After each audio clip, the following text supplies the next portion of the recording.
Good morning dear leaders, कैसे हैं आप सभी। स्वागत है आज डे 208 के साथ आप सभी का। कल हमने 207 के अंदर जाना था भारत का राजपत्र के बारे में, और आज हमारा जो टॉपिक है बड़ा शानदार है। आज का टॉपिक है पिरामिड स्कीम और डायरेक्ट सेलिंग में अंतर क्या है। सो आइए दोस्तों, शुरू करते हैं आज के ज़बरदस्त वीडियो के साथ। नमस्कार मित्रों, मैं हूं प्रहलाद गुजर, आपका हार्दिक स्वागत करता हूं। आज का टॉपिक हर नेटवर्क मार्केटर, डायरेक्ट सेलर और बिजनेस करने वालों के लिए बहुत ही इम्पोर्टेंट है। आज का टॉपिक है पिरामिड स्कीम और डायरेक्ट सेलिंग में अंतर क्या है। बहुत से लोग आज भी इन दोनों को एक ही समझ लेते हैं, जबकि ये दोनों में बड़ा अंतर है। आज के इस वीडियो में हम सरल भाषा में जानेंगे कि पिरामिड स्कीम क्या होती है और डायरेक्ट सेलिंग क्या होती है, दोनों में क्या मुख्य अंतर है। सबसे पहले हम जानेंगे कि पिरामिड स्कीम क्या है, यह क्या होती है। पिरामिड स्कीम एक ऐसी व्यवस्था होती है जिसमें मुख्य जोर नए लोगों को जोड़ने पर होता है। इस प्रकार की योजना में आय का स्रोत अक्सर नए सदस्यों से आने से जुड़ा होता है, न कि वास्तविक प्रोडक्ट या सेवा या सर्विस या वेद को लेकर होता है। यदि नए लोग आना बंद हो जाते हैं तो ऐसी योजना टिक नहीं पाती। इसको हम पिरामिड स्कीम कहते हैं, है ना। दूसरा है डायरेक्ट सेलिंग में अंतर क्या है। डायरेक्ट सेलिंग का एक वैध व्यवसाय मॉडल होता है दोस्तों, जिसमें वास्तविक सेवाएं सीधे ग्राहकों तक पहुंचाई जाती हैं।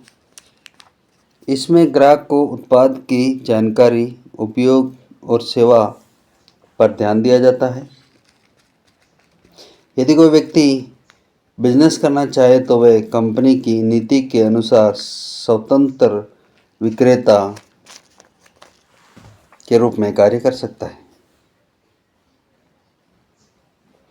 कहने का मतलब है कि डायरेक्ट सेलिंग एक लीगल प्लेटफॉर्म होता है जिसमें अपन अपना बिजनेस लाइफ टाइम सेटअप कर सकते हैं।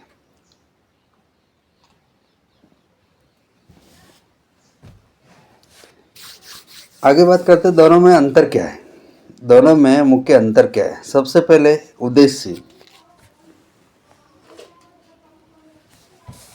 पिरामिड स्कीम मुख्य ध्यान नए लोगों पर जोड़ने पर होता है, और डायरेक्ट सेलिंग मुख्य ध्यान अपने प्रोडक्ट और सर्विस सेवा पर होता है। ये है मुख्य उद्देश्य।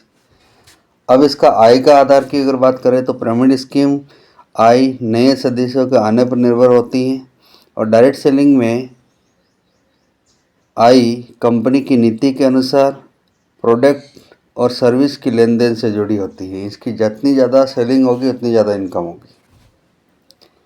तीसरा, अगर प्रोडक्ट की बात करें तो पिरामिड स्कीम के मामलों में वास्तविक उत्पाद या उसका महत्व बहुत कम जानती है, बहुत कम यूज़ करती है, लेकिन डायरेक्ट सेलिंग वास्तविक उपयोगी ग्राहकों के लिए उपलब्ध प्रोडक्ट और सर्विस होती।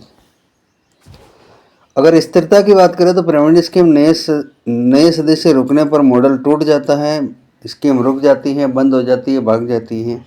डायरेक्ट सेलिंग ग्राहकों को प्रोडक्ट के आधार पर लंबे समय तक ले जाती है। ग्राहक की बात करें तो पिरामिड स्कीम में ग्राहक की तुलना में भर्ती पर अधिक जोर दिया जाता है। डायरेक्ट सेलिंग में ग्राहक की संतुष्टि सबसे महत्वपूर्ण होती है। सही कंपनी कैसे चुने। किसी भी कंपनी से जुड़ने से पहले क्या कंपनी के पास वास्तविक प्रोडक्ट हैं, क्या कंपनी की नीतियाँ स्पष्ट हैं, क्या ग्राहक सेवा उपलब्ध है, क्या प्रशिक्षण दिया जाता है, क्या आय के बारे में यथार्थी जानकारी दी जाती है।